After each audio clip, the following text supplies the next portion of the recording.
Welcome everyone to Virtual Insight, Rediscovering Maurice Hirshfield. Thank you for joining us across time zones today for what promises to be a stimulating conversation. Please know that closed captioning in English is available today by clicking on the CC button at the bottom of your screen. Also, today's program is being recorded and will be made available online in the coming weeks. My name is Mathilde Walker-Billo, Curator of Programming at the American Folk Art Museum. As we tune in from our homes today, I want to start by acknowledging that our museum stands upon Lenape-Hawking, the unceded traditional homeland of the Lenape-Delaware peoples. We honor Lenape people, past, present, and future, and are committed to centering Indigenous perspectives in exhibition and programs at the museum. As many of you know, FAM is dedicated to uplifting the work of self-taught artists across time and place. We are thrilled to celebrate the life and work of Maurice Hirshfield with our current exhibition, Maurice Hirshfield Rediscovered, now on view at 2 Lincoln Square until January 29, 2023. We hope you make plans to visit and see this rich retrospective, which is the most comprehensive gathering of Hirshfield's work ever assembled, featuring over 40 of the artist's paintings, more than half of his output, as well as drawings and archival material. Today, we are pleased to be joined by the exhibition curator, Richard Meyer, curatorial advisor, Suzanne Davidson, and coordinating curator, Valérie Rousseau, for a curatorial walkthrough and conversation. This talk will be followed by a short Q&A, and we invite you to share questions for our speakers throughout the talks using the Q&A feature at the bottom of your screen. Many thanks to our IT director, Richard Ho, for invaluable technical support today, and to all of you for being here. We are grateful for opportunities like this to connect online, which will not be possible without the National Endowment for the Humanities and all of you. Now it's my great pleasure to introduce our speakers. Suzanne Davidson is a curator and art historian. She was senior curator at the Solomon Guggenheim Museum from 2002 to 2017. Richard Meyer is Robert and Russ Alperin Professor in Art History at Stanford University. He's the author of Master of the Two Left Feet, an illustrated book that accompanies the exhibition Maurice Hirshfield Rediscovered. And Valérie Rousseau is curatorial chair for exhibitions and senior curator of self-taught art and art brut at FAM. So now, without further ado, I'll invite my colleague Valérie Rousseau to take the lead. Thank you so much, and thank you for being here. Thank you, Mathilde. Hi, everyone. Good afternoon or good evening if you are in Europe. It's my pleasure to be part of this panel discussion. I'm going to share my screen.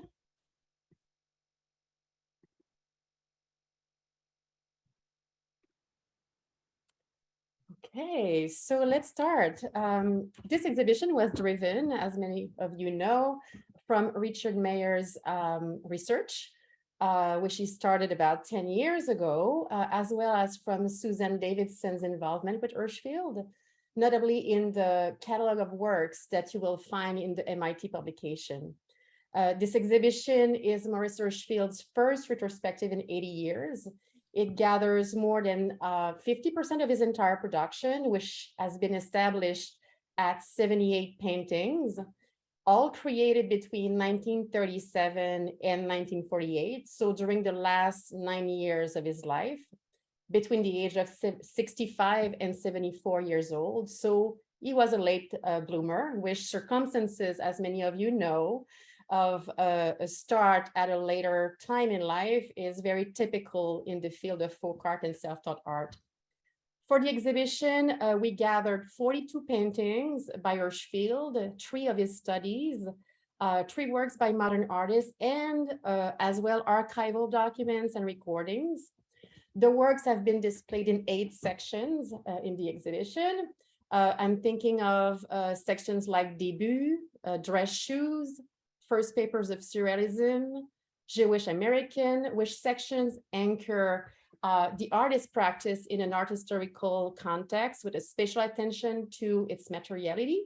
And then there are other sections more focused on repetitive themes the artist have explored during his short but intensive artistic career, like In the Wilds and Stage Beauties.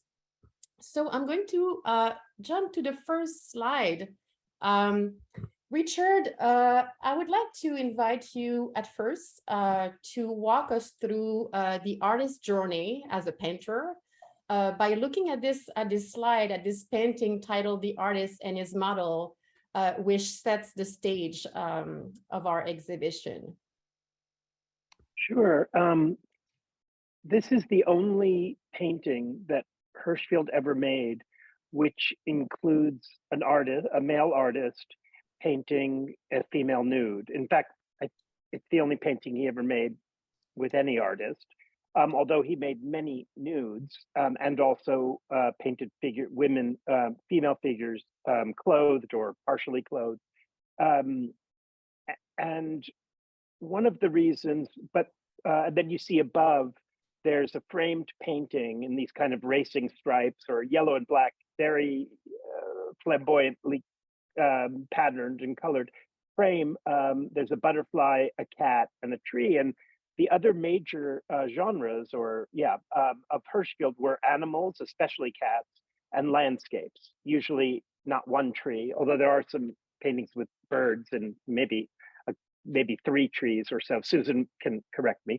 But there are several reasons why we chose this, because it's toward the end of his career, and we think of it as a kind of self-portrait, a kind of imagined self-portrait. And you see Hirshfield with that mustache, which he stylized. If you look on the right, that's him in a photograph from a few years earlier.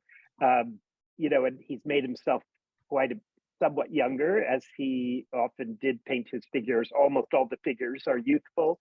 But I think I want to end by this saying, I really believe, and I know that Susan, I believe that she believes, that the patterning, the so-called backgrounds of Hirshfield's paintings are no less important than the figures. And so if you look, for example, some people read it as a carpet. I read it as kind of a stage or a platform, almost like a go-go platform, but that the female nude is standing upon. There is an incredible amount, especially if we were able to go into detail. There are literally hundreds, if not thousands, of individual brushstrokes creating this whimsical pattern, which is Hirshfield's own. I mean, that's not based on any particular textile. He did very much like that form of the half circle with the dot inside it, which often echoes the form of the breast and nipple that you see elsewhere. So there's also, I think, a kind of eroticism and a kind of, but a playful one that we get in his works. The last thing I'll say is I do love the palette here and the display of the different colors. And I think you said, Valérie, it looks kind of like a sign that he's holding up. Or maybe you said an upside down dreidel, or maybe you said both of those things. But I actually really like it for the grid of the kind of almost minimalism of that grid of colors. And I think the other thing we need to know about Hirshfield is that he's a brilliant colorist. And I think here we see him almost in pure form, thinking about colors and color contrast on the palette. So in the first section of the exhibition, debut, can you, Richard, situate Maurice Hirshfield Rediscovered an exhibition within the artist's early exhibition history, from his discovery by Sidney Janis to the 1943 exhibition at the Museum of Modern Art? Yeah, I'm gonna do this much more concisely than I do in the book. So if you want the full story, then read the book. But these are his first 2 paintings. He worked on them from 1937 to 39. For 2 years, he worked back and forth on the 2 of them. And he felt that it took him 2 years to get to the images that he wanted, that he had in his head, that he wanted the paintings to look like. No training prior to this as a painter, no supposedly virtually no knowledge, certainly little knowledge, if any, of modern art. But what he did, rather than buying empty blank canvas, he was like, why should I buy it? We have canvas here. So he took two paintings that his wife had framed, paintings by other people, and put up on the walls of their Bensonhurst apartment, took them down and painted over them. And she was understandably not so happy about this. But the one on the right, which I think, Angora Cat is the one that completely captivated Sidney Janis. And there's a story that Janis tells about his first encounter with Hirshfield's work, and particularly this painting.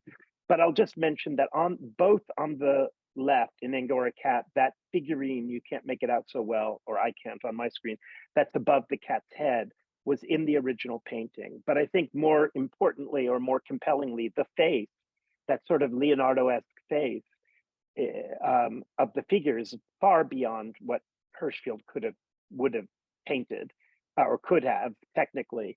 And he's retained that face, but he's patinated it, as it were. He's put that wool-like, or what is that called? Help me, Susan. That kind of material that, like, you'd have a basket woven out of it. The yarn. Yarn, but the hair looks like something else. But it's all basket weave. Yes, thank you. But all of that is his. The hat, but he retains this face, and I like to think of it as Hirshfield. He's starting not from a tabula rasa, but he's really starting by collaborating with the world, and specifically with the visual world of his own everyday life. By the time the year he finished these two, 1939, they were hanging in the Museum of Modern Art in 1939 in a show which was in the members' lounge that Janis, who had discovered the paintings a few months earlier, curated, called Contemporary Unknown American Painters. Grandma Moses was also in the same show. So here is a view of the second section of the exhibition, Dress Shoes. Richard, could you first expand on the professional expertise of Hirshfield in the garment industry and his creation later on, towards the end of his professional career in that field, his creation of 24 patents for slippers design, and then maybe bring us to your inclusion of the works, the works and the slippers of Liz Blah in this exhibition. Yeah, Hirshfield spent most of his working life first in the garment industry, or the so-called rag trade, as a pattern cutter, which was a job that a lot of newly arrived immigrants were able to secure, an entry-level job, to becoming a tailor and then opening a women's cloak shop with his brother, which ended up failing. At that point in his life, in his 40s, I believe, he reinvented himself as a slipper maker and also as an orthotics designer. Like, he made ankle straighteners and arch supports. I kind of like to think of him as the Dr. Scholl's of Bensonhurst. But many of his patents were for boudoir slippers. It was boudoir slippers that made his company wildly successful financially. They made over $1 million, the company, $1 million a year during the 20s and 30s, partially during the Great Depression. I wanted to, clearly this was an inventive man and a creative man who was thinking visually and materially long before he was an artist. And my feeling as an art historian is that many people who are creative, visually, wildly inventive, but who are not artists, don't get attended to, don't get credit for that. So I really wanted the show to think about how can we, especially the patents, since literally they're inventions that were identified as worthy of patents at the time, how can we make them come alive? And it dawned on me, and it might well have been in conversation with Susan, I'm not sure, but that we could maybe find someone to make, from the patent illustrations, to make the shoes in 3 dimensions, in period colors, and with the materials. We only, in the patents, we only have the illustration. There's no detailed, for example, there's no description of the colors. But I tried to find shoemakers and costume designers. No one could do it. And a friend of mine, Connie Wolf, who's in the museum world and the art world, she said, I think I know someone who can do it. And it was her sister, Liz Blod, who's an artist and designer who has a particular interest in shoes. And she just threw herself into this project. She ended up making 14 different slippers based, very closely on the patent illustrations from Hirshfield's design. So yeah, thank you. So these are some, and then later when he painted, decades later, or 1 or 2 decades later, after he was patented those, he then painted there. None of the shoes that he painted are matches to the shoes in the slippers that were patented. But it's clear that he's thinking about issues of shoe design, as well as the anatomy of the foot and how to correct certain orthotic problems. And so the fact that he was called master of the 2 left feet is absolutely absurd, because the suggestion was he didn't know a left foot from a right foot. And so I argue in the book, especially, this was a choice that he made that became a kind of unique signature for his work. And rather than being this naive or know nothing or crude or sort of illiterate and visually illiterate man, that this was a visual choice that he made. He wasn't interested in realism and in bodies that would convince you that they were, and that they were resembling fleshly bodies, just as he wasn't interested in feet that matched, or left and right, I mean. So I like this this painting in Girl in Flowered Dress, because the shoes actually match the design of the dress, so without being, I think, too matchy. So here we entered a section in the wilds, probably the largest in terms of examples of paintings related to a similar theme in the exhibition. Here I'm going to go to one of the first paintings we are seeing. Richard, can you elaborate a little bit in this section in the wilds, and why you have created that section in the exhibition? Yeah, I mean, I am going to ask Susan to chime in at the moment she wants to chime in. I'm not, but soon, I hope. So Newsweek part of what happened when Hirshfield became promoted by Janus and had unbelievably a one-person show at the Museum of Modern Art in 1943. Many critics attacked the show. There were professional artists who were like, why are you giving this Brooklyn Taylor, a show when you have all these artists who have worked their whole lives? And, he just started making paintings 4 years ago, or finished his first paintings. And he was primitivized in various ways and caricatured. Newsweek magazine said that he lived in Bensonhurst, he lived in Bensonhurst, which Manhattanites like to call the wilds of Brooklyn. And so picking up on this idea that he lived in the wilds, as though Brooklyn were as remote from Manhattan as Grandma Moses's farm, or, William Edmonds's cemeteries in Tennessee, I believe. That, and I'm from Brooklyn, by the way, so I took this a little personally, but I could also remember feeling like I was from the wilds, compared to the sophisticated Manhattan kids that I would meet sometimes.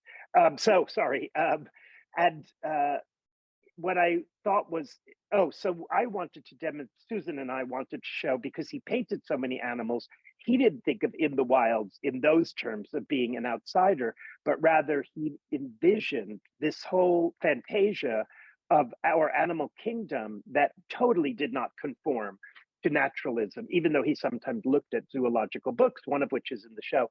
So just if you go back to the next, or forward to the next slide, one of the things that really amazed me was, so here you can see the hundreds, but over the course of a painting, thousands of brush strokes. I mean, if you look at the mossy grass under the lion's paws, you can begin, or the tree. And those little birds in the tree, I did not even notice them when I saw the painting in reproduction. That's one of the reasons why the show, Susan and I both believed, is so important. You cannot experience a Hirshfield unless you're in its presence. The application of paint and the painstakingness of it. Like every single one of those circles on the tree, every leaf, there's no stencil, it's all freehand, and I think that that's important to understand. I don't know, Susan, you know that I'm not a big cat person, so can you say something about the cat? Well, just following on what you're saying, Richard, I mean, just if you look at even the texture on this cat who sits on some kind of velvet boudoir, you see not only the number of brushstrokes, but the impasto and the intensity of the eyes. Another thing I would say about his depictions of animals, which, as you quite rightly point out, are fantastical, they often, although both the tiger and this cat do seem like the animals that they are, but he will often depict dogs that look like horses or cows. Here's a great example of one of those dogs. Is it a horse? Is it a tiger? It's so. I think it looks a little bit like a wolf too. That Yes. face. I don't know. Yes, Yeah. it does. And so I think it points to the remarkable visual imagination that he had, that really comes to life in the pictures. And at the same time, if you just go quickly back to the girl walking her dog, the sophistication of her costume, which of course is not from the 1940s, but from an earlier period, and also the treatment of the sky and the bushes, I guess, that she's walking her dog in front of. I mean, it's just all not completely what one would expect in depicting a girl walking her dog. And Richard, I think you can talk a little bit more about the texture and say in a Waterfall and the way that. I mean, this is because sorry, I'm sorry, Valérie, did you want to ask something else? Yes, I wanted to ask you as well this question about, just to step back a little bit on what you refer to as his textile imagination, and that you see very well in these two paintings with a detail of Beach Girl on the bottom of the screen, in relationship with this also display in the exhibition. So it would be great if you go back and explain a little bit more how you define what Valérie, this textile imagination. Yeah, would you just show Beach Girl again? Because I just want to point out to people where so if you look at her, well, for us it's her right arm, but in the logic of the painting, it's her left arm. But if you look at her left or right shoulder, then I don't know what that is supposed to be, but I guess the sandbar that she's on, what's right next to that, and then what it maybe is supposed to be the land. It's very difficult to know in Hirshfield's world. But now, if you go back to the detail, this is the lower right. Yeah. What I was just showing you. And what kind of amazed me, especially with this painting, was when you got close to it. Like, for example, especially the gray, I just kept thinking it was wool, or what was next to it, that it was tweed, and maybe the white sort of terry, although a little bit less convincing. But so that's what I mean by textile imaginary. I think that he's bringing with him from his years in the garment industry, as opposed to someone like Raphael Sawyer. Is that who it was? I think I don't know. Anyway, as opposed to someone who painted, say, tailors or seamstresses as part of a labor, as part of a politics of labor rights.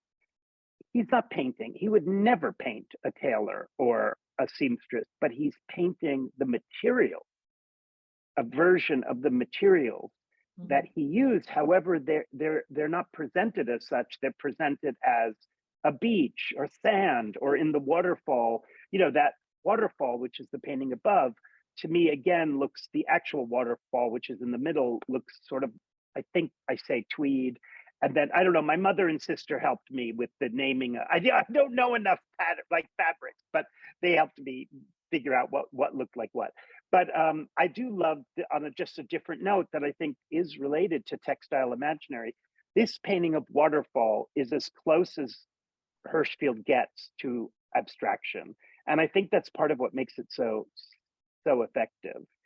so much about the shapes. I mean, you can't, and the shapes pull away from any kind of task of describing an actual landscape or waterfall or pool of water or path through mountains or hills or a sky. And if you just look at it, you can see in all three of these paintings the yarn sky. He loved skies that looked like yarn. So that's, again, I think, his textile imagination. So here, as we walk towards the back of that gallery, we encounter the painting just in front, Inseparable Friends, which is displayed side by side near a striking didactic panel. In fact, the reproduction of a diagram included in the Morris Hirshfield exhibition at MoMA in 1943. Richard, can you provide context on both this incredible painting and this object on the right? Yeah, I mean, this was an object that so when I mentioned that the 1943 exhibition was very widely reviewed, but mostly reviled. And the object in the exhibition that was attacked most often was not a painting by Hirshfield. It was this very large tabletop-sized diagram. And we recreated it with every image. We recreate every text that Janice curated the show, by the way, and every string in exactly the place that it was. And so instead of using I don't know, a marker to connect things as you would in maybe or lines, he used thread or very, very slender string. And clearly, or I think clearly, he was thinking about Hirshfield's career with needle and thread, and again, in a subtle way. But also, every single image you see, whether it's a Torah covering, whether it's a dress form, whether it's an Indo-Persian miniature, an Assyrian wall relief, that's what you're seeing there. But most controversially, you see the Cranach, the Lucas Cranach Three Graces on the lower right. The critics were outraged that Janice would try to compare something as low in their mind as Hirshfield's paint like Inseparable Friends to something as sacred as the Cranach. And so, and it is true that Janice works very hard. I mean, I almost think it's kind of compensatory. He goes through every kind of image you can imagine to try to say, look how sophisticated Hirshfield is. But he also says Hirshfield is unconscious of most of these sources. So he's using sources that he's never seen, not the Torah covering, not the dress form, but everything on the right. And basically the person who is seeing them is Janice. Janice is the one who has this encyclopedic knowledge, but he's sort of projecting it onto Hirshfield's unconscious as a way to demonstrate how complicated and actually also how much these paintings belong in the history of art. I don't know, Susan, do you think so? Yes, no, I completely agree with you. I think we should just remind our audience that Sidney Janis at this time was primarily a collector, and he was very involved with the Museum of Modern Art. And it wasn't until 1948 that he transitioned from his own profession of being in the garment trade to opening a very important gallery on 57th Street, which showed the likes of Mark Rothko and Jackson Pollock, et cetera. So this is kind of the heyday of Hirshfield, but the beginnings of Sidney Janis as a patron and a dealer. Yeah, and he was brokering. Please, Richard, go. Well, just to add to what Susan was saying, although Janis was not a dealer officially as yet, he was brokering the sales of Hirshfield's work. And according to a memo that Hirshfield wrote several months before the MoMA show, every painting that he had made had gone through the hands of Sidney Janis. And according to Hirshfield, every painting that would. And there are letters from Hirshfield to Janis saying, you've got to work harder to sell my paintings because I need more money. So I believe that Janis loved Hirshfield's work and that his investment was not I don't even think primarily financial, but there was a financial benefit to this for him, even though he's not officially a dealer. Mm-hmm. And can you both say something about this specific painting that he chose to use in the diagram? There were like about 30 paintings at the time in the 1943 exhibition. No, 27. 27. Can you say something about this very very intriguing depiction of the characters and the figures in this painting? It is an odd painting, yeah. But Richard, I'll let you talk about it. Well, one part that I think is very striking is just if you go down to the feet and the shoes. Since I don't know if I did say, right, he was ridiculed as master of the two left feet, supposedly because he couldn't paint left from right, or tell or paint it.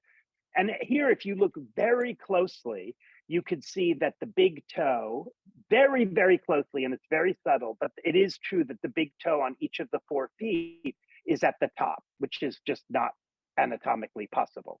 But the relation between the feet and the shoes, and then the red and the blue, I mean, I don't think there is any other red in the painting. I mean, the way in which those pop out. And also, I don't know if you have the drawing for Inseparable Friends. Do you have the study for that or no? So there was a study, it's not in the show, but it was literally 10 different pieces of paper that, like a dress pattern, he assembled. And so one had the shoes and the feet of the right-hand figure, if I'm remembering correctly, the shoes and the feet. One had, the upper body, but and you can see how this is quite modular in a way.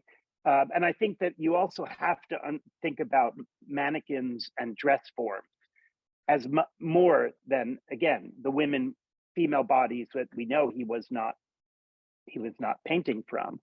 I mean, just how schematic, for example, the breasts are, like, doesn't seem at all But believable. I think the title of the work is a little bit curious too, and we do know through our research that his daughter Hannah Renzer was the one who often ascribed the titles to the artworks. So it very well may be that she looked at it and saw 2 ladies holding hands and that they were just good friends and inseparable because of their hand holding. It's hard to know. I think it does beg other questions in today's world, but I think at the time it was just a kind of straightforward title that she ascribed to it. And also, yeah, I mean, I don't. Striking is Go ahead, the playfulness of how the figure is not literally in a mirror reflection, but as a double. So can you say a few things, because it's a mechanism that you seem to have used quite often in his painting. Yeah, I mean, if you're faced, I'm sorry, Susan, Oh, did you want to say? No, that's fine. If you're facing a mirror, which the figure on the right seems to be, at least not her face, but the rest of her body seems to be turned toward the mirror, then you would see the front of the body in the mirror reflection. You would not see 2 backs. And what he often does is mirrors serve as objects of duplication or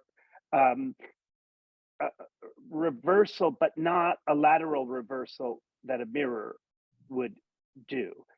Or else they're partially lateral reversals, but then partially duplications. And so, as you say, it gets very confusing.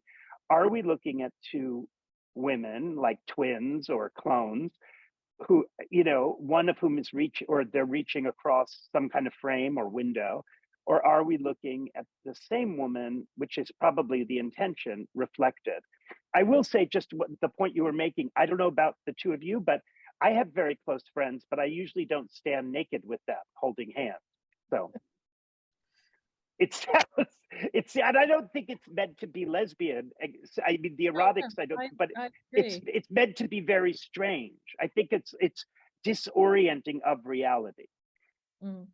And that is one of the reasons why I think he was picked up by the Surrealists, which we'll get to a little bit later on. So this following section, Stage Beauties, allow us, I think, to explore another important theme that he has exploited in his repertoire. But it highlights in that specific case, and my question is for Suzanne, the art making and the use of preparatory drawings for most and all of his paintings. So based on this amazing catalog of works that you have assembled for the publication, can you expand on his approach of art making? I'll try. I'm not sure we really came to fully understand it, but it certainly comes out of Hirshfield's engagement with pattern cutting. And I think when you look at the drawing that is on the right compared to the painting itself, you see how he is separating out and then laying down onto the canvas. And I would say that for almost every painting Hirshfield made, he did a full-scale preparatory drawing first. How he actually transferred it, we have yet to fully understand.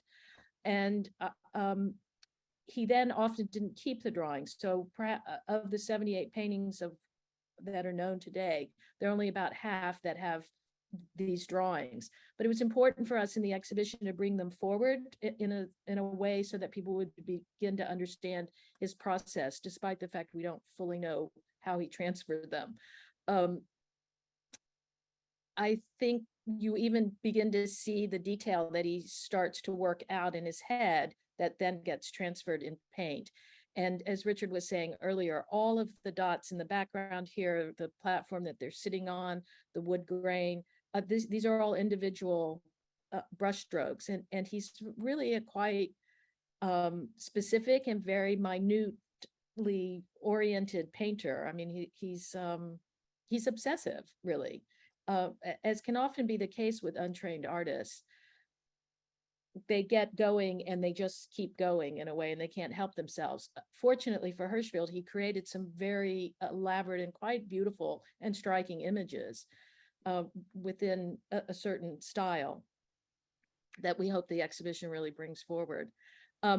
Thanks for moving forward onto this slide. This close-up is amazing on the aesthetic, on his the way that he worked with texture, and I think that would be great if you say something about this selection of works, Tailor-Made Girl and Nude at the Window.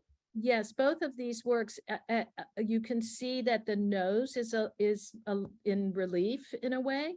And I think you see it in particular with the middle image of the nude at the window, because that photograph that's shown in raking light and tilted so that you can see the deep or heavy impasto that he has used to build up the nose. Why he did this, we haven't really figured out. It's quite interesting that the painting in the middle, the nude at the window, once belonged to Peggy Guggenheim. It was one of the first Hirshfields she purchased. The final work on the screen to the right is a girl with her dog, which looks like a little miniature pony. And that's made up of what, Richard, 2,000 individual stars, which you see in a detail above that. And that became also the in papers for the book, as well as the wallpaper that we use for the opening wall of the exhibition. But it just really shows the intensity of the artist and his materiality and his imagination also. Yes, which brings me to one of another section of the exhibition, the Jewish American. Richard, can you reflect on the Jewish identity of Hirshfield in relation to both the very context of his art making, like literally in Bensonhurst apartment in Brooklyn, surrounded by a Jewish community, and then secondly, in his depiction of religious theme in his artworks? Yeah, sure. First of all, he was religiously observant. He and his wife kept a kosher home, observed the Jewish holidays. He worked according to his grandson, and it was written in sources at the time, I think by Janice, he worked 10 hours a day on his paintings, but I believe that he did not work on Sabbath, which would be Friday sundown to Saturday, sundown. he was also part of the way in which he was primitivized, part of the way it wasn't made explicit, but the ways in which the fact that he didn't speak English, I'm sorry, he spoke English, the fact that he had an accent, an old world accent, that he had come from Poland, that he lived in the neighborhoods he lived in, all of this would have signified, and the rag trade, that he was in the garment industry, which a huge number of Jewish immigrants, as well as other immigrants, were in. This would have signified Jewishness. And I think also that, I mean, Sidney Janis, who was born Janowitz, was Jewish, and Sidney Janis ran a shirt company called Malord Shirts. Peggy Guggenheim was Jewish, but these were wealthier, much more Americanized Jews. And I think still today, not immigrants from all different countries, there's a huge bias against immigrants, I believe, in this country. And he faced that. But however, what I want to say, in 1944, can you go back to the Moses and Aaron for a sec? The first time he ever painted a work based on a literary text, all of his works, it's almost impossible to say, where does this take place? What kind of landscape are we in? What beach are we at?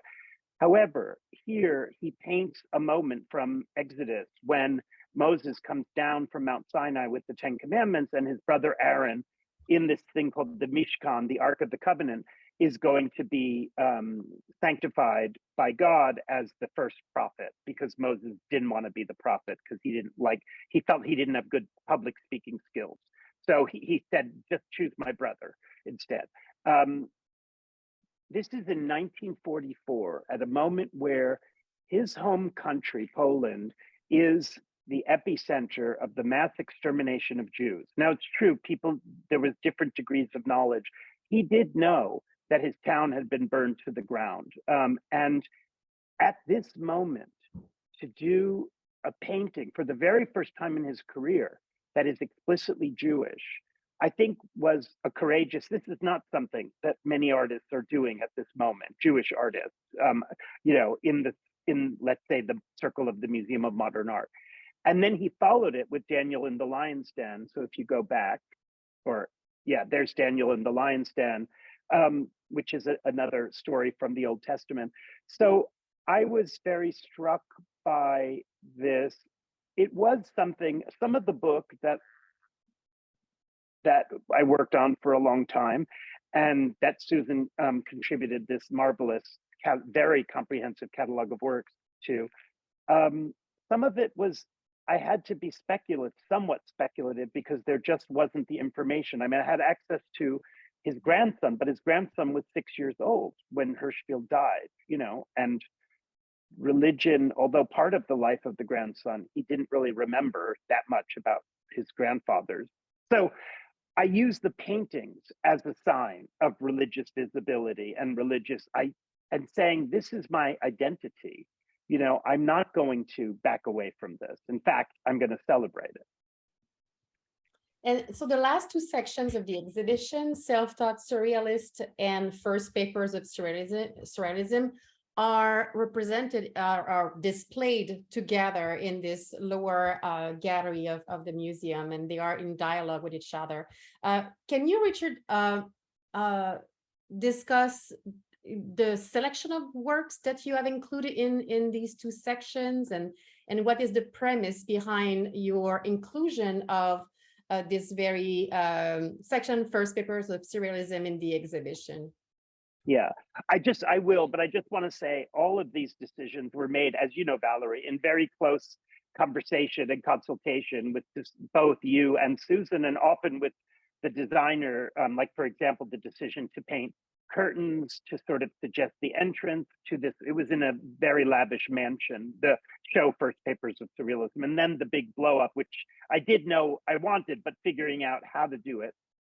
Wait, not that blow up. Go back. Oh, the one on the back here.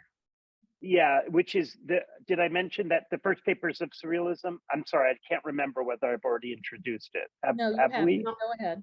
Oh, so First Papers of Surrealism was the most important international exhibition of surrealism in the US. to that time. And it was organized by André Breton, the founder of French Surrealism, and Marcel Duchamp did the design of the catalog and the installation, and probably also helped with the curatorial choices. It is most famous for Duchamp's spectacular decision to thread a mile of string. Sometimes some people say it's more than 1 mile, throughout the galleries. That's what you're seeing in the background. So across the stanchions that held the painting, from the ceiling that had this very ornate kind of Baroque mural, to the floor, or almost, I believe, to the floor, you get these webs of string that you literally, as the viewer, have to walk through or lift up to get to the painting. So it's actually obstructing your path, which is not what the curator usually wants them to do, and blocking your full view of the paintings. But why this is important for us, so in addition to Frida Kahlo and Max Ernst and Yves Tanguy and Kay Sage, and then precursors to surrealism like Giorgio de Chirico and Marc Chagall, in addition to paintings by those artists, the surrealists included a painting by Moritz Hirshfield, and it's a great painting. No, it's Sorry. not that one. Yeah. That's okay. It's the one on the right. Yes, thank you. There we go. Yeah. Girl and Pigeons, very weird painting, which is, I'm sure, why the surrealists chose it, in terms of why is she, what is going on between her and the pigeon? Why is she so dazed? Why does she not look like she in any way fits that, or, makes any kind of weight or impression on that couch? Is she levitating? And it's a really interesting painting, but they did not choose him, although they were very interested in what they called primitive art, and that included art of the insane, children's art, as well as non-Western art. They did not situate him as an example of that. They situated him as a fellow traveler and a visionary who was fully a modern artist on par with the artists I just named. So this was so extraordinary, and we also all felt that it would be revelatory for viewers to see some of we originally tried to get the actual paintings, which that Kay Sage that you see on the far wall, and Susan is I think the Basiotis is also, yes. Yeah. And then we got a beautiful Tanguy. I don't know how Valérie got that, but we have this incredible Tanguy. It wasn't the actual one, but it's close to. So we wanted to recreate a bit of this experience, because it's such a marvelous moment of an avant-garde embracing Hirshfield's work. And can you just the context of this photograph by Urban Landhoff? Yeah. That actually comes probably just before the first papers of Surrealism opens, and it's shot in Peggy Guggenheim's townhouse on East 52nd Street after she had immigrated back to the United States with her then husband, Max Ernst. And we see the other two important folks who organized the first papers of Surrealism, Breton and Duchamp, then in the middle, with Lenore Carrington seated with a large gourd between her legs. And behind them is Max Ernst's painting called Surrealism in Painting, which was included in the first papers show. And Richard, you can take it from here, this whole staging. And by the way, that is Max Ernst on the right-hand side. So Yes. There's 3 men behind the painting, and then 3 female figures, only one of whom is a living woman, spread throughout the visual field. And on the far left is a naked mannequin with a fur coat, probably Peggy's, and some kind of mask. It's actually objects that have been made to look like a fetish mask. It's not, in fact, an actual mask, but it functions as one. And one of the things that does, first of all, it's both the gourd, which is quite phallic, and the naked mannequin with that sort of fetish mask. They eroticize, or at least inject sexual connotations into the scene. The painting is called Nude at the Window, Hot Night in July. And I read that subtitle as suggesting something. This is the painting that Breton had fixated on, and he had talked about the sort of magic of the nude, and almost as though the curtains, she appears and the curtains part of their own volition, even though her hands are on the curtains, and you see all those breast-like forms.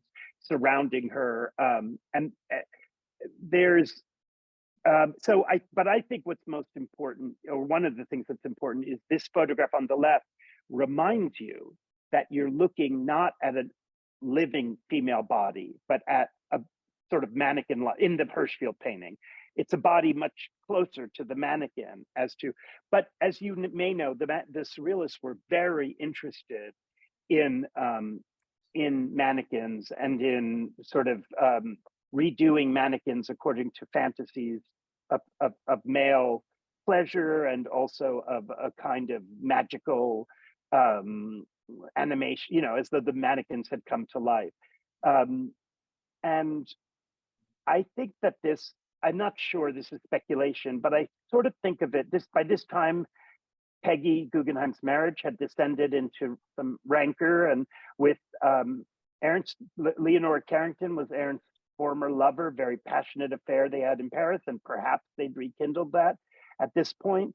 But having the mannequin, if it's her coat, but even if it isn't, having this staged in her living room without her there, and her husband's former lover, and I think that it's kind of a nasty joke at Peggy Guggenheim's expense. But I don't think it's the most, let's say, romantic tableau. Yeah.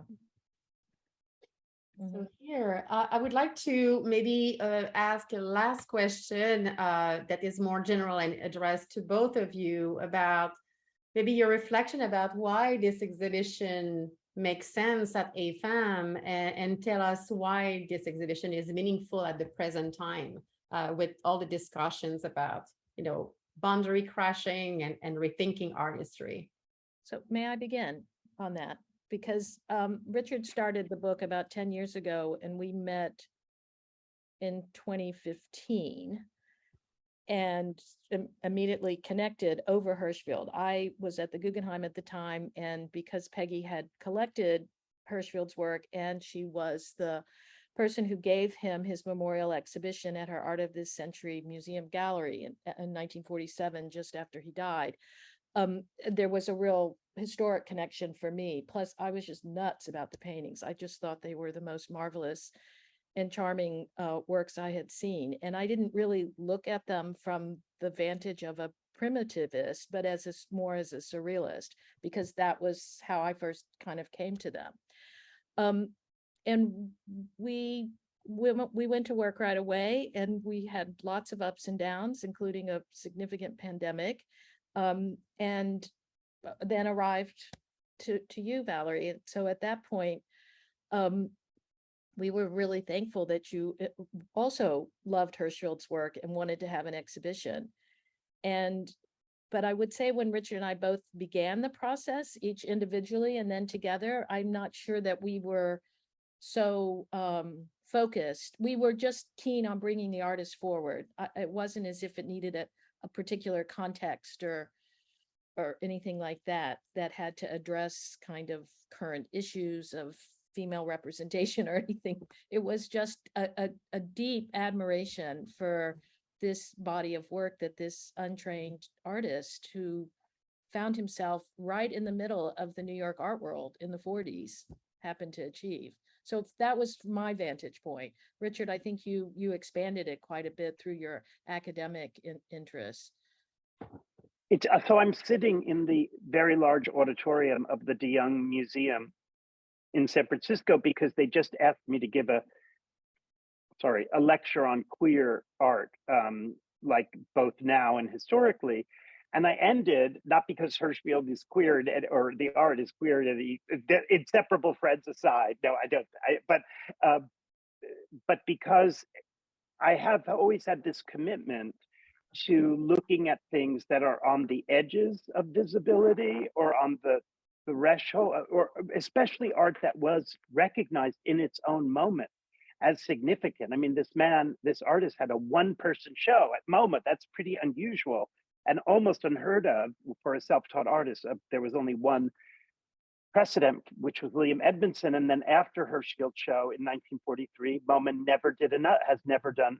I think last year they did a show of self-taught drawings of a self-taught artist, but never done another show of self-taught paintings. And last year, it was 80 years after the Hirshfield show, there was a very intense, I would say, submersion of self-taught, and part it had to do, I think, with the way in which self-taught got lumped together with folk art, but both of those categories got sort of put below modern art or modernist art. And I think part of what I was trying to show in the book, and what Susan and I and Valérie were very much invested in, was how can we reunite him with this context of Sidney Janis and Peggy Guggenheim and MoMA and the Surrealists, as well as, acknowledging he didn't self-identify as a Surrealist, they claimed him. But that's one of the important ways his work was shown. And after his death, it was really only the Surrealists in France who kept, Janis tried the Janis Gallery, but there were, at least immediately in the 50s, there was more interest, I know, in Europe than in the US. But I just want to say, sorry, the reason I mentioned the word queer is I'm interested in the older definition of queer, which is peculiar, strange, and difficult, impossible to assimilate to the norm. And that's what I think Hirshfield is. And I think by actually taking these artists who don't fit, we can then begin to see lots of different histories, not only Jewish, a story about Jewish immigration or garment industry or the textile imagination, but many, many stories. And I think this does have to do with diversity, because some of those stories have to do with racially marked subjects. Some of them have to do with gender, but they can, and I think immigrants, as I mentioned, immigrants still to this day are subjected to incredible bias. And being a first generation American, how do you get to then be a recognized artist? So that's, for me, what's so gratifying. And at the opening night, which was wonderful, of the show, at first I felt like Rediscovered was, is that a little arrogant for us to say Rediscovered? But what I realized is rediscovery happens as an ongoing process. Different people have rediscovered Hirshfield, but we are doing the most comprehensive, and we are rediscovery, and we are really going to we've begun to introduce him, the New York Times, whatever, to people who had never heard of him. And I will say, I was one of those people. I'd never heard of the man, even though I was trained supposedly, deeply in American art history of the 20th century. So sorry, I'm slightly preaching now, but I really believe, and I'll say one last thing, and I think Valérie knows this, but so Valérie was we went through various museums and that wanted to do it or couldn't do it, COVID, whatever, but Valérie was very steadfast that she wanted AFM to do it. And my concern was, would Hirshfield be reinscribed as a folk, or as what was called a modern primitive? And what I think worked so well is that your museum is trying to question the very thing that this show is questioning, which is this supposed divide between, which didn't really exist in the way that it does now, between modern and self-taught, or amateur and avant-garde. So I think it's the perfect home for it. So thank you for giving us a home. Thank you both. I think it's a good tone to go to the next part and ask Mathilde to come back for questions with our participants today. Yes, hi. Thank you so much for this wonderful talk and presentation.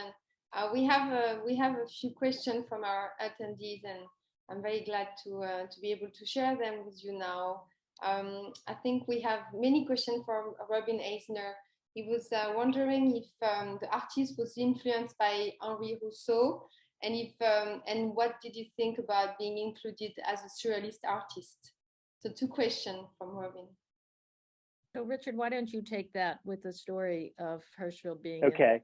So I don't know if influenced is not the right word, but we know that he saw Rousseau's work because both of them were included in this Modern Primitives gallery in the Museum of Modern Art. But more the anecdote that Sidney Janis tells is that, so Sidney Janis at the time owned The Dream, which is now at MoMA, one of the most important Rousseau paintings.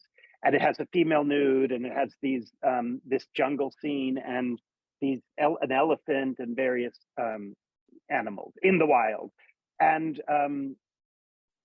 so Hirshfield comes over Janice's very fancy apartment from his tiny, very small apartment in Brooklyn, and he sees the Rousseau and he says, "Oh well, the shrubs are good, but the lady, she's swollen. I can fix her for you." So he wanted to overpaint the Rousseau, and Janice said, "No, not necessary, thank you."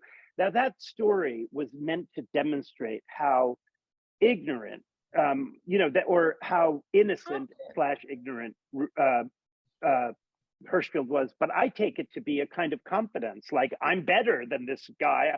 I know how a figure should look, So I think that these stories can be read in multiple ways.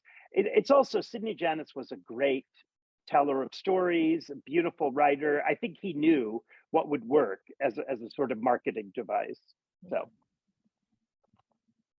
We have more questions. Oh, and the Surrealists.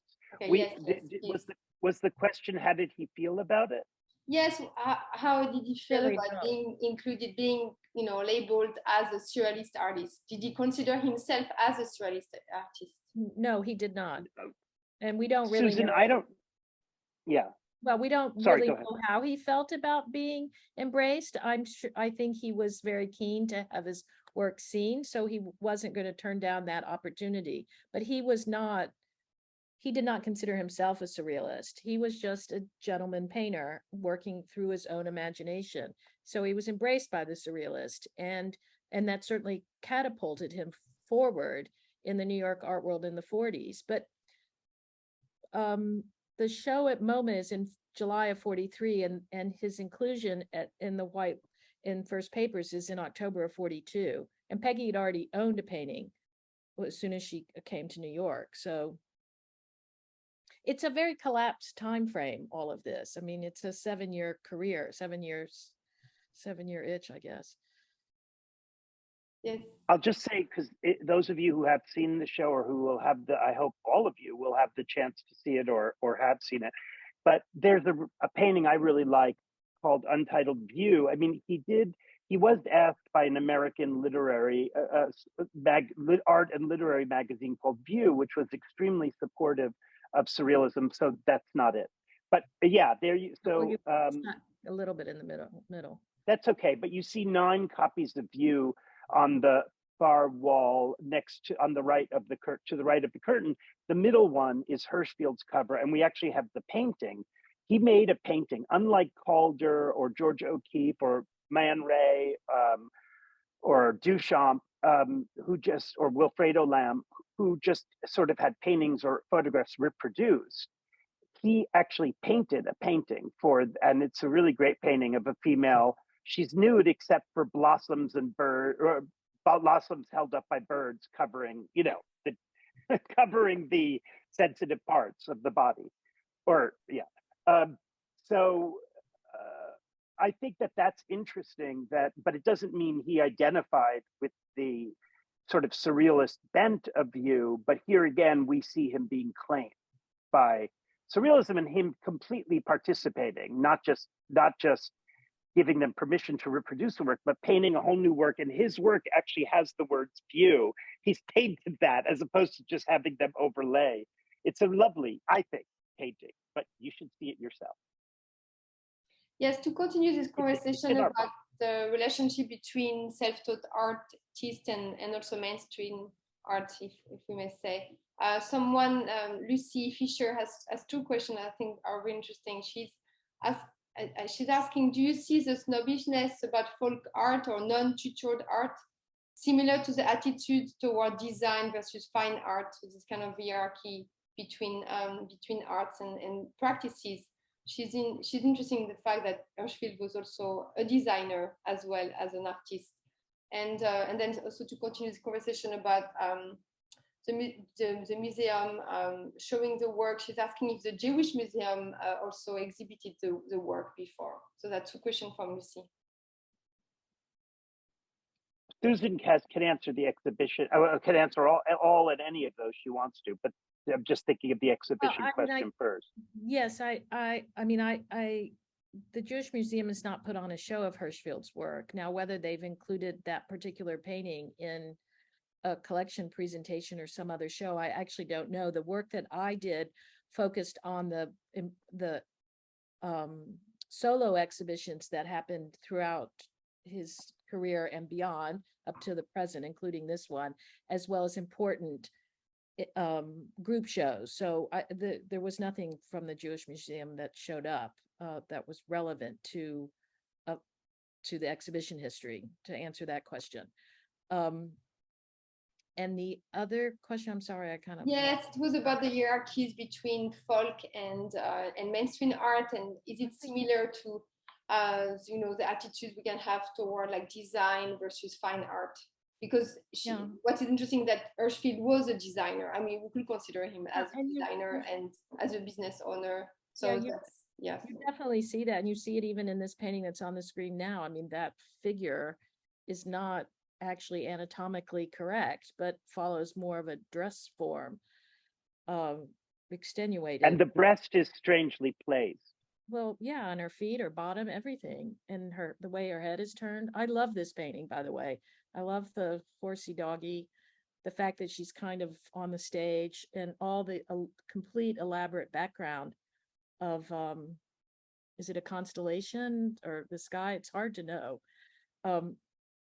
But Richard, maybe you can talk a little bit more to. Well, I will. I'm gonna be somewhat indiscreet because this is my second anyway event in a row in museums. So I like sometimes being slightly indiscreet in museum. So, which is, before I met Susan, I did have a proposal for a Hirshfield show, and I went to the Met, the Guggenheim, not the Met, sorry, MoMA, the Guggenheim, the Jewish Museum, the Whitney. The Whitney, thank you. And I called and I did these presentations, and almost at every place, someone was interested, sometimes the director, but then the curators were like, no, it's not right for us. So I called it my dog and pony show when I would do these presentations, because he paints dogs that look like ponies. Anyway, that was my joke to myself. But I think, and this is MoMA that has 8 of the, what I consider to be the most important, or at least 6, or anyway, 8 of the 70, Susan help me, 78? Yeah. Yeah, paintings. Only the Janus brothers have more than that. But in any event, I felt that they were not ready. I really thought the show originally should be at MoMA because, as you can tell, MoMA is such a big part of the history. And I thought, well, why not revisit this from a different angle and sort of talk about what we could see today that couldn't be seen then? And I did feel, and again, this must have been 8 or 9 years ago, like the rejections, while very courteous, if a rejection can be courteous, were reflective of these hierarchies, where Hirshfield still wasn't considered an artist worthy of a big show at MoMA. And I think that did maybe less with the designer artist, but certainly with the self-taught avant-garde divide. Yeah. So in fairness, though, once Richard and I hooked up, so to speak, the show was going to go to the Peggy Guggenheim in Venice. And that was... Which was Susan's idea. Well, I was planning to do a show there anyway, and Philip Rylands, who was then the director, fully embraced it. He left, and Peggy's granddaughter, Carol Vale, became the director, and she also embraced it, understanding the importance of to that collection. But the COVID took that opportunity away from us, and that was actually, Valérie had already started talking with Carol about bringing the show to New York, given her own interest and commitment in the artist. So it was really fortuitous that even though we lost one venue, we actually picked up one that will, I think, in some ways have a much broader appeal, not only being situated where it is at the American Folk Art Museum, but also in New York City. Yes, and I have another question from one of the panelists. They're asking us, from the attendees, they're asking us if the show is going to travel somewhere else, and this person lives in California, so she was just wondering if you have any plans to make this exhibition travel. Well, we've had the gods with us throughout all of this, although it's taken some time. So we shall see what develops. Yes. Also, someone is asking us if Hirshfield attended vaudeville or burlesque shows. So it's like the influence of burlesque and vaudeville on his work. Is that something? I will just say, I mean, if you look, especially at stage Beauties, first of all, it's happening on a stage, and it seems to be their umbrellas, those outfits. I mean, I did look at burlesque photos that are not unlike although those outfits are completely of Hirshfield's own design. You wouldn't find anything quite like that in photography of the moment. And actually, Janice said there's another painting called, is it Stage Beauties with Angels? There's another, which is in the show. Janice himself at the time said it was based on burlesque. I had already independently kind of speculated about that. Now, a religious Jewish man of Hirshfield's age would not have been, permitted to go to the burlesque according to traditional mores. Many religious Jewish men of Hirshfield's age went to the burlesque, I would say. I mean, I haven't done all the research, but because this looks like the burlesque, it could have also been a photograph from a magazine. I mean, images of the burlesque circulated widely, but I have no idea whether, I mean, I have no proof that he went either to burlesque or vaudeville. And this could also be vaudeville. I think that it's likely that they don't quite seem like a dance troupe, but anyway, I mean, they're also of Hirshfield imagination, but I think that there's an evocation of burlesque more than, sorry, Susan. Well, I was just going to say that Sidney Janet started out as a vaudeville dancer. Yes. That's true. Talking about Sidney Janis, someone is asking if his works was selling at the time, so and if they went to auction, so it's like more like the market of the work at that time and maybe today. I can probably answer that best, having done the catalog. So I would say of the 78 paintings, maybe only 10 or so have appeared at auction, maybe 15 over. A lot is still in the hands of the Janis family. A lot they have also gifted to important museums such as the Metropolitan and AFAM and the Jewish Museum. There is some in private hands that transferred in the 50s in Europe when Hirshfield was being shown there quite regularly and through the intervention of the Janises. But the market is, I would hope, will probably grow significantly from this show. It's not probably where it should be. Of course, I'm an art historian. I'm not really a market person, but I did look at everything that had gone through the market to try to track the provenances and things like that. And what about during his lifetime, Suzanne? Well, during his lifetime, that's interesting because the painting that Peggy Guggenheim still owns today, she acquired from the MoMA exhibition. And in those days, in 1943, in those days, museums could sell paintings off their walls. It's something that one would be sort of horrified to hear today, but it was very standard. And she paid $1,100 for that work, which at the time was a pretty high price, higher than what she was paying for de Chirico or Mondrian or other artists, European modernists like that. And she paid a 5% commission to Janis and a 5% commission to the museum. So all in, she paid $1,300 for that painting, which in 1943 was a lot of money. But other people were writing into MoMA asking for prices. I mean, I think we have 2 or 3 letters like that and the prices indicated on them. And they were in the $600 to $700 range. We have, maybe we're going to take one more question. There are a lot of questions about the shoes and also its relationship to the models and so how the shoes appear or not appear in the paintings, and also how did he take his inspiration if he was not working with live models? I'm sorry, I slightly missed the question. Can you repeat the? Yes, there are a lot of people who are interested in learning more about the shoes. So the shoe that you show in the as the reconstructed models, and also how they appear or not in the paintings. You know, some paintings don't have a lot of models, don't have shoes, and so his relationship with the shoe, and also how does he take his inspiration if he didn't have live models.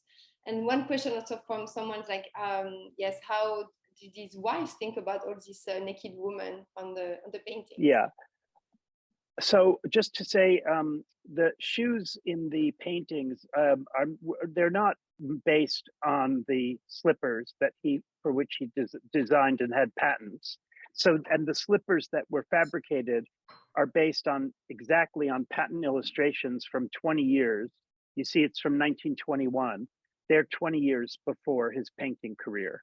So part of what the argument is, look how creative and inventive this man was long before he became a painter. Artists are not the only ones who are inventive. As far as models, sorry, he was working, I believe, from the memory of dress forms and mannequins. I don't think one needs a live model to paint the body as he paints it. It's very schematic.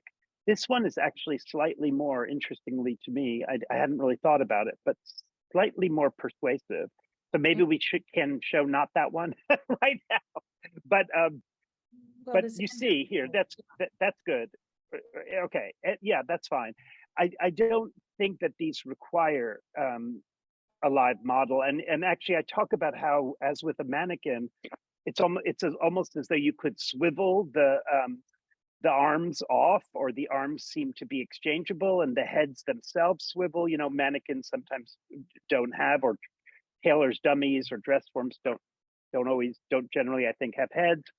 There's a way in which he seems to be thinking about, as were the surrealists with the mannequins, seems to be thinking about bodies that he has, his visual desire has the power to turn and shape as he sees, rather than basing it on anatomical specificity. It's a little bit difficult to know with Henriette, was his wife's name, because she's never quoted directly. Janice makes her out to be something of a harridan. Like Janice tells the story that she didn't encourage him to paint, and she kept saying, "Why are you spending money on paints? And you shouldn't be doing this, you're wasting your time." And then as soon as the paintings started to sell, she locked him in the bedroom and said, "Paint, paint, paint," according to Janice.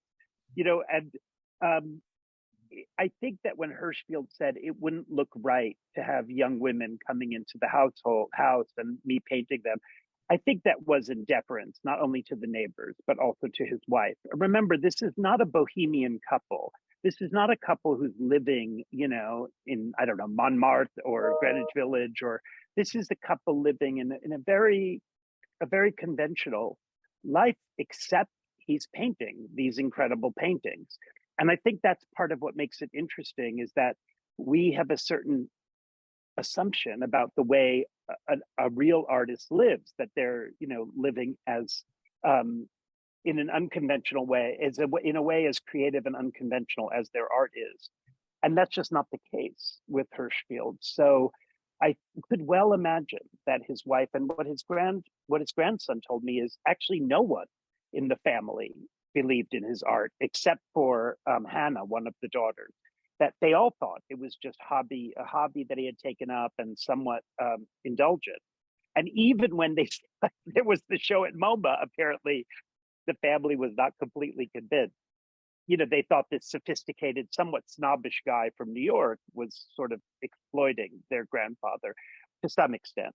But I think that all of that whole story, all the contradictions, all of the discomforts, as well as the success, that we need to understand those things can be entangled in the history of art and in a person's lifetime, and not expect it to unfold according to convention or expectation. Mm-hmm. Thank you so much. That was really an amazing conversation and presentation of the exhibition. So we have to end here, unfortunately, and you have left us with so much to think about. And I would like to thank everyone who joined today and for also your great questions.